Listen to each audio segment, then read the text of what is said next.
If you're a leader or an aspiring leader in the business of lifelong learning, you're in the right place. I'm Celisa Steele. And I'm Jeff Cobb, and this is the Leading Learning Podcast.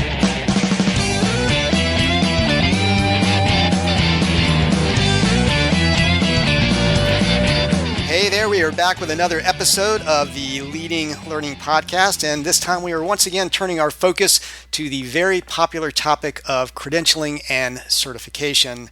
And Celisa, I know you had a chance to talk with Adrienne Segundo, who is really out there on the front lines in this whole world of credentialing. That's right. Adrienne is the Chief Operating Officer at Limitless Association Solution Resource. That's a boutique association management company. So they really focus and specialize on the development and maintenance of certification programs. And it was great to talk to Adrienne to get her perspective on what's going on in the credentialing space. You know, we touch on digital badges. We touch on just the role that technology is having in the credentialing space, both as an opportunity and as a threat or a challenge to some of what associations are doing.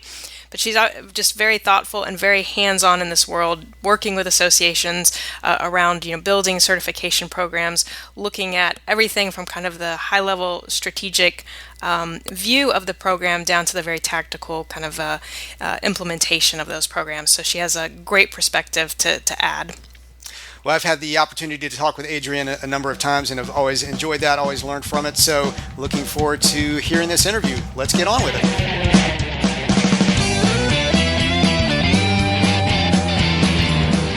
I'm Celisa Steele, and this is the Leading Learning Podcast. Today, Adrienne Segundo joins me. Adrienne is Chairman and Chief Operating Officer at Limitless Association Solution Resource, which is a boutique association management company based out of Colorado, and they specialize in the development and maintenance of certification programs. So thanks for taking time to talk with me today, Adrienne. Thank you. And so that was a little bit of an introduction, Adrienne, but it was pretty abbreviated. So I would love for you to tell us a little bit more about yourself and about Limitless Association Solution Resource, just to start things off. Sure. Well, thank you so much for this opportunity. A little bit about myself. I have about 15 years of association management experience. I relocated to Colorado to open up Limitless about 4 years ago. And prior to that, I was at an association management company, kind of did a hodgepodge of different jobs as anyone who works at an AMC does. Started off in membership and meetings and then found my way to certification programs and accreditation and fell in love with it. And I knew that was where I wanted to be. So my husband and I relocated from Florida to Colorado, opened up Limitless. I worked for a little while at a standalone certification program for surgical technologists as their director of operations and credentialing. Really got my feet into the nitty-gritty of a lot of different programs and operational things, and thought, no better way than to take my fate into my own hands and do what I love, which is helping associations develop and maintain their programs, and opened our own business, Limitless. So that's what we do. As you said, we're starting off boutique and specializing in credentialing programs. Every day is a new day with some different need or purpose. So we're really open to our model's open to a lot of different things dependent on the organization. So that's what we do. Well, great. And your enthusiasm for certification programs does come through. And so I want to ask a little bit more. So what is it that attracts you to certification programs? What do you personally find so appealing about that line of work? I've always loved association work, but I thought that the certification program took it a step further because this individual really wants to go above and beyond their said trade and show their proven competency within their profession. And working with those kind of subject matter experts and volunteers was and is such a wonderful experience for me because they're dedicated, they know their job better than anybody, and they take it to that next level. And it really shows within their profession. So serving on the other end, I always say I'm a glorified paper pusher in that regard. I get it moving and going for them. It's so rewarding to me, and then seeing the output of what they do for their profession is phenomenal. Well, that's great. Yeah, so they're really the dedicated learners who are committed. That's great. Right. I was looking over the Limitless website, and I noticed there that you talk about associations being at a pivotal stage today. So I would love to hear you talk about what do you think has made today's world, or what is making today's world so pivotal for associations? What are the threats and the opportunities? Sure. Well, the threats are just like anything. Technology is emerging so much that associations used to be the information resource center for someone. Now that's the internet. That's Google. I could find any bit of information I want and not have to go to my association. And so what we look at Limitless and what the emerging trends within the industry is turning towards is the association should be the career builder, the driver, the education, the resource for an individual. If I lost my job, I would hope that my association for said trade would be there, one, to help me with connections and networking, but also for the educational content and be my unlimited resource for that. So the pivotal stage that's occurring now that we see is that associations are just staying the same way they've always been for 100 years. They're not moving forward and taking advantage of the fact that they have all this collateral material of educational content and they're not turning it into anything. So Limitless was formed on the principle that we can help associations gather all their educational content, turn it into a credential, a micro credential, whatever would be appropriate for the respective organization, and turn it into something tangible for that individual to grow.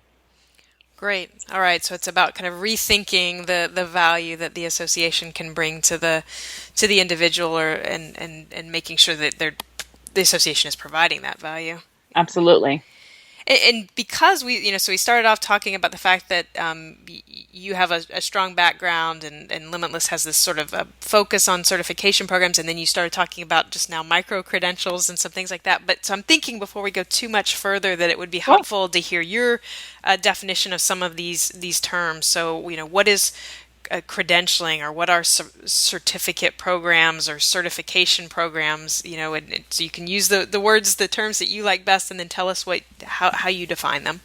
Sure. Well, a credential, as I've always looked at it, is a full-fledged, certification. So it assesses all your knowledge and skills, whether in a written exam or hands-on or a combination of the two, of your current job function. And then it's maintained by continuing education. So you have that continuing competency aspect to it. A certificate, I always had looked at it as it's a one-time thing that you earn. Like if you take a Microsoft Access course and it's the 2012 version, you take that, you prove your competency, and you go on your way. You're never proving again that you need to retake that certificate. So it's a one-time shot. Some programs are designed differently. You can add a continuing education competency, portion to it. But for the most part, it's one and done. So those are the two ways that I've always defined it in my head. And I think both have their place depending on your organization and what their mission is. And so is it fair to say that you do focus on certification programs, or is it more accurate to say that you focus on something larger or something in addition to certification programs? Actually, right now, so we do focus on certification programs, and it seems, they're expensive. So when a lot of organizations have sticker shock at front when it comes to understanding what it's going to cost to develop it. So a lot will then defer to building a certificate program, because those you can bite off in smaller chunks, and you'll see the ROI a lot faster on a certificate program. However, if an organization understands that, hey, it may cost XYZ to get this rolling, the return on the investment once you get these individuals in is not only for the recertification fees, but they'll come back to your organization for the educational content to renew their certification. So they have to really look at the bigger picture. What our business model is seeing more of is organizations coming to us looking to assess their current model and build upon that, and then look towards these micro credentials or these smaller certificates in addition to their already existing certification program. So you're seeing the micro as a growth area? Absolutely. Because it really, if you thought the certification or the individual credential had some merit to it, add something that's even more specific to the job function that builds upon that. So they kind of stack each other. Mm-hmm. And so, you mentioned the use of exams and things. In terms of the work that you're doing with associations, are you always seeing the use of an exam, or some of these more of the certificates that kind of just denote participation rather than proven knowledge? We've always seen examinations. Okay. Yeah, I try to stay away from the ones that just say, hey, you showed up, you get it. To me, that doesn't prove anything. We all can just show up and get something. So to me, I advise clients to go towards something that has been tested by subject matter experts, that has a good backbone. Mm-hmm. And you mentioned it again earlier a little bit when we were talking about kind of the credential, where you have usually the continuing education to maintain it. So yeah, talk about continuing competency a bit. We are hearing, I feel like in our work, we are hearing more about, organizations that are really kind of trying to struggle with that issue of how do you ensure that someone, in a field or profession really does, maintain their competency. Is that something that the organizations you work with are struggling with or focusing on? The groups we've been working with are a lot of healthcare related. So they get a lot of pressure from their employer anyways to maintain continuing education, whether it's through their certification or not. Right. So that's been very helpful. But yes, that conversation comes up a lot. And the other parts of that conversation that comes up is a lot of groups will offer the examination again as part of the recertification opposed to a certain amount of CEs per year. And you can, that's a very loose and opinion based way of continuing competency, because if you go 4 years without doing anything, but then you just take an exam again, well, what if you're just a good test taker? That doesn't mean each year you're maintaining new standards or new issues that are arising. A lot can happen in 4 years. So I think especially in the healthcare industry, having a certain amount of continuing education due within a calendar year is probably the best way to maintain continuing competency. And a lot of times it's, sitting in a seat in a classroom style, not just reading journal entries, or a combination of the both. Yeah, I think it's really fascinating. I think healthcare has, because of that focus on that maintenance of competency, that it seems like it has the potential to provide a model to other associations and other fields. Absolutely. And, when we talked about the threats and to associations today, you mentioned technology as one. So if we think more specifically about technology and the role that it tends to play in credentialing, can you just tell us a little bit about what types of systems or kind of what kind of technology infrastructure tends to be behind some of the programs that you're working with? Yeah, sure. So a lot of the programs that we work with, we'll work with some LMS systems, a lot of learning management systems, to gather the content that an organization has and put it together, to then have a deliverable, whether it's a credential or a certificate program. But the basis of that comment, it comes a lot of, there's a colleague of mine, Tom Morrison, that he has this presentation called What's Your Uber? And the concept behind that is figuring out what out there is going to be above and beyond and better than what you currently are offering that will make your organization not relevant anymore. And that's the concept with the Googles and the different things that are out there. So organizations can't just say, hey, we provide the information. Like I said before, you have to have a reason why someone's going to continue to come back and have your finger on the pulse for what that may be. So a lot of the systems that we implement, some may be dated in the sense that it's the old learning management system. Someone sits there, takes a course, earns their certificate or whatever it may be. But they're utilizing that as proven competency to their employer. And that is the missing link that a lot of groups don't have, is having the employer buy-in for their credential or their certificate program. And as part of many focus groups that we conduct with our clients, and we always make sure to include the employer in that, because if the employer has buy-in, then that's a selling point to the individual who's buying the certificate or credential. And I know that was like a big roundabout comment, but I think it all ties in. Yeah, no, I think it does. And I think that point about kind of the employer buy-in and which I think basically gets back to the association as a trusted brand and Absolutely. Kind of, the believability that, okay, this is something valuable to invest in. And you mentioned learning management systems. Do you tend to work with any other types of technology, or do the other sort of aspects of the certificate or certification program get taken care of largely outside of technology? Yeah, largely outside of technology. Usually we have our systems internally, but it's really up to the organization what they want to use and invest in for their deliverable. And a lot of what we do is more of the hands-on administrative portion, and then we'll hand it off to a contracted testing company of some sort. So basically, whatever technology they have, some organizations still like the standard paper pencil examinations. Other groups insist on having web-based testing where they capture all the students at the school before graduation. That's a really good method of gathering the individuals before they go out in the work field. So it really just depends. Okay. Great.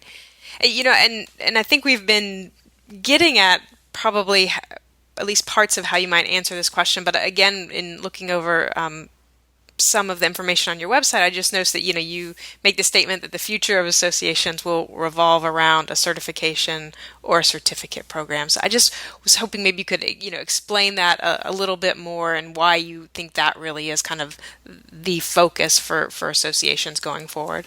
Sure. Well, a lot of the presentations, especially like at ASAE that we've seen, or even at the Institute for Credentialing Excellence, are based on the relevance and the validity within the job force when you come out of school with a 4-year degree. Granted, there is definitely value. 90% of certification programs require some kind of formal education.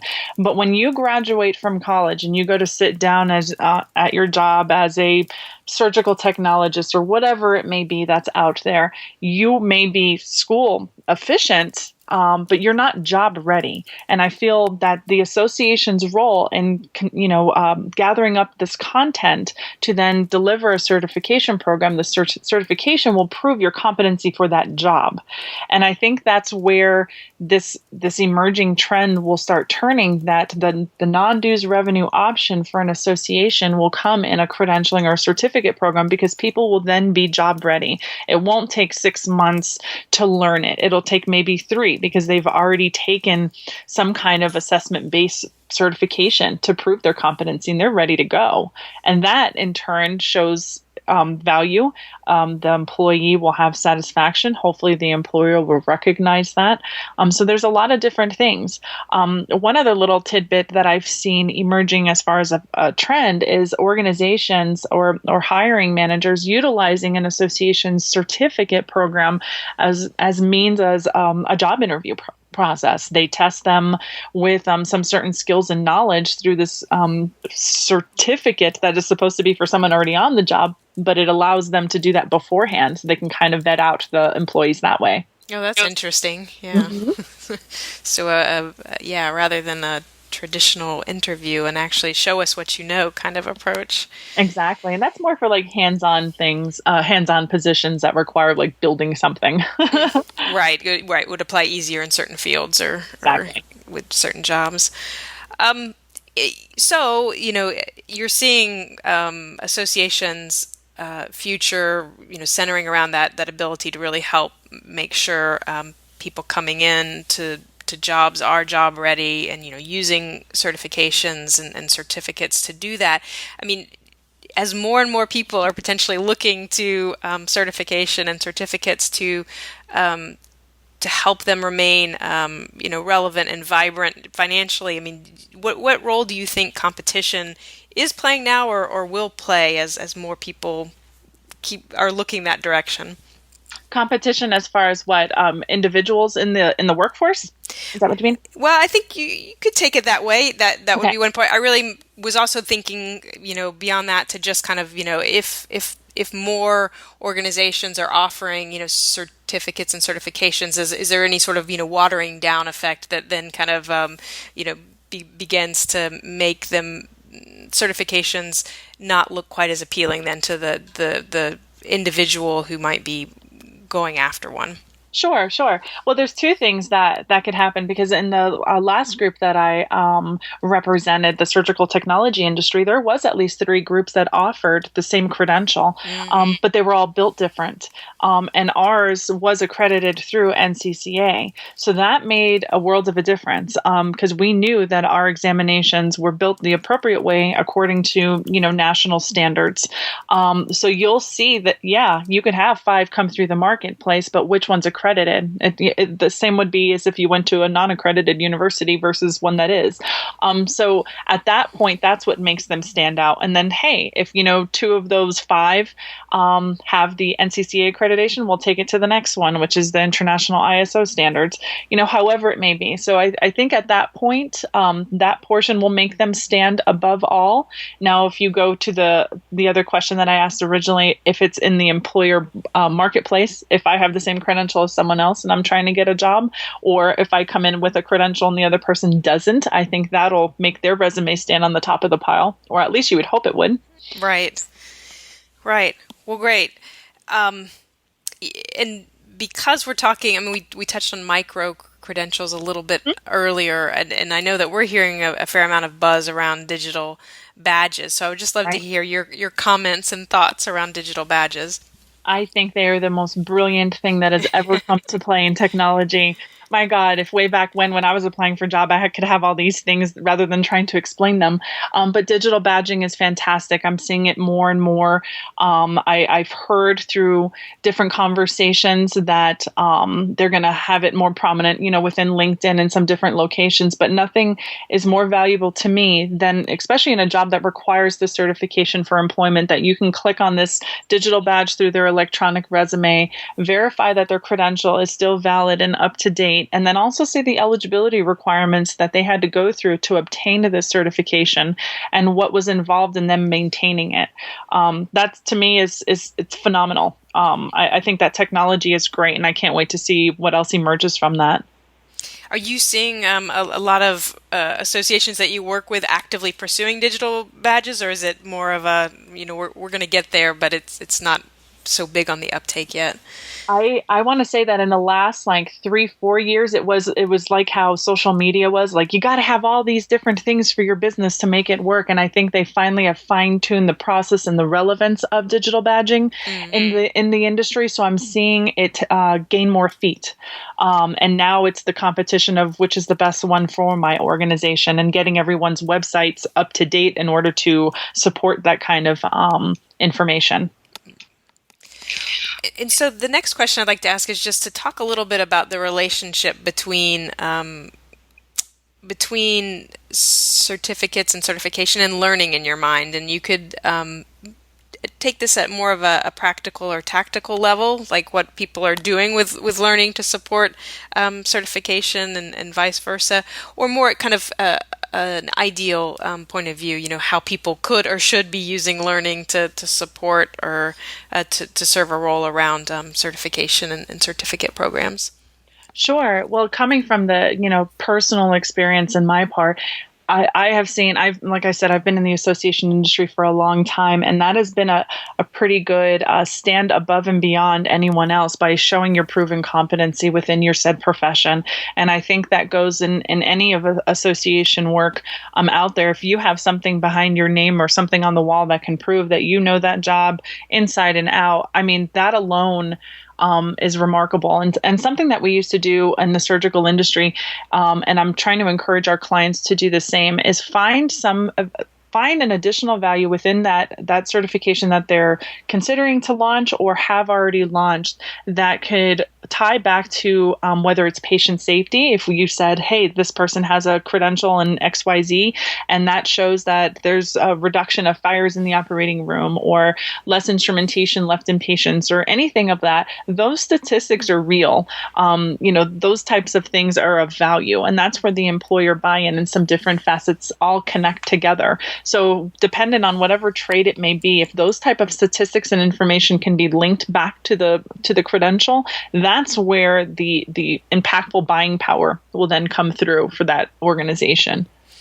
Well, and that's a great example, because I think that idea of really focusing on what is the impact, what's the outcome of the credential or of the learning is really important to organizations. And sometimes I think organizations aren't doing as much as they could or should be doing to really measure that and tie things together, like, the relationship between a certain certification and improved patient safety. And, in your example, are you seeing organizations taking the time to do that, to tease out those connections, to draw those lines between the learning and the credential to the outcomes?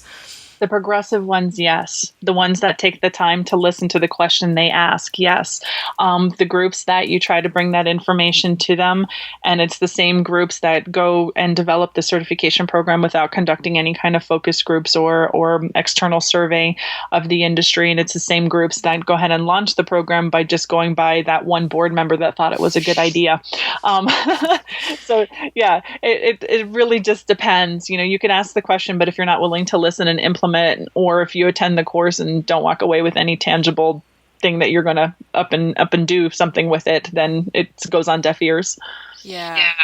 Well, and you mentioned that you said that the progressive ones are thinking about it. So the progressive organizations, those smart organizations, the savvy organizations, what are they doing with learning, whether that's in the context of credentialing or not, that others aren't doing? What seems to be kind of some of those differentiators between the savvy organizations and the lackluster ones? Sure. The bottom line is this. Anyone can deliver a presentation. I can stand up there and read off a PowerPoint all day long. But if I'm not getting the juices flowing in your mind to make you think during that presentation of how does this affect me? How can I implement this? What can I do when I get back? And if I don't give anything tangible for that individual, any kind of action items, then it was a waste of time. And so when I say a progressive association, I'm talking about that. They're pushing your thought process to continue moving. And these are the groups that challenges their members or their individuals to not just be status quo, but to be something different. And that's where they offer the different certification programs, or they offer great educational content at their annual conference. And their members know to go to their website for the information that they need to make them successful at what they do day to day. Yeah, I think that's a very good point about just the fact that that there has to be that expectation on both the part of the learner and on the part of the organization providing the educational opportunity that look, for this to really be meaningful, it has to change behavior. You have to do something different. You need to. Absolutely. Yeah. So in terms of what's happening in the certification realm these days, what's exciting or interesting to you? The phone calls on the micro-credentialing and the digital badging, like what we talked about a little while ago, I think people are seeing an easier win for their organization, something a little more manageable to explain to their board of directors. And I think the neat part about that is if the group is not ready for the investment of a full-on certification program, it's really nice to build a micro-credential. And, at the end of the day as well, sometimes a full-blown certification may not be applicable to said association. One person may only do one facet of the job. You can look at the CAE exam, for example. There's some professionals out there that are true association management professionals, but they may only do membership all day long. And I would think it would be beneficial to have a certificate that would recognize a membership director professional or whatever it may be. And if you want to hop around an association management company and tackle each job where you can build those certificates to then obtain the CAE, that's the kind of thing that's out there that I think is great. So that's exciting. Well, great. And on the other side of the coin, what threats or hurdles do you see in the current environment that's stymieing, learning being what it could be, or the potential for certification and certification programs? Individuals, organizations just being complacent, doing things the way they've always done it for 25 years and not embracing change and thinking outside the box and changing things up a bit, because our learners, if we want to engage the new generations of learners and those individuals who'll hop jobs every 3 years, not just jobs, but completely different professions, then you need to engage them and reward them in ways that they earn it, not just for showing up. And I think that's where associations really need to look at their different learning models. I think, different things as far as the LMSs that are out there it's on-demand learning right then and there. I think it's brilliant. It engages a lot of different groups, but they better keep up with the beat of the other ones, because there's a lot of different learning mechanisms out there that individuals may go to other than the association if they don't step it up. All right, so complacency is a danger. I don't get the sense that you're at all complacent when it comes to growing your own knowledge and skills. So I would just love to have you tell us a little bit about how you tend to approach your own learning. How do you go about keeping up to date on what's going on and making sure that you're growing? Sure. Well, I attend every conference that I can absolutely attend, and I try to take one or two takeaway. And if they have a certification or certificate that I can qualify for, I'll challenge it. I think it's fun. I love building my base, and also what keeps me up to speed is the different questions different clients come back with. If I handle that aspect of work, and if I don't, I look up how to and how I can get certified in it. And I do it because I'm going to deliver it for them. All right. Well, at some point, I'll have to come see all your wall that's probably covered in all these certifications and certificates. But. It's growing.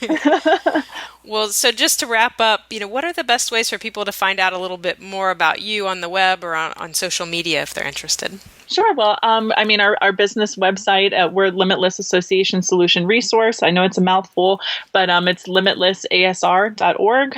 You could find me on LinkedIn, Adrienne Segundo, IOM. That's another little thing that I did. If you haven't done it in the association profession, attend the U.S. Chamber of Commerce Institute for Organization Management. Excellent way to prep yourself for the CAE portion. I'm at many different conferences and events, so you can find me on LinkedIn or Facebook under my name. Well, great. Well, thank you so much for making time to talk today, Adrienne. Absolutely. Thank you. I appreciate the opportunity. So that wraps up our interview with Adrienne Segundo. To get the show notes for this episode, just go to leadinglearning.com/episode 16. And as always, while you're there, you'll see a variety of options for subscribing to the podcast. If that's something you haven't done yet, we would really, really encourage you to do it. That'll make sure that this just shows up automatically in whatever kind of podcatcher you happen to be using. And you'll see the options when you get to the show notes page. We'd also be grateful if you'd take a minute and give us a rating on iTunes.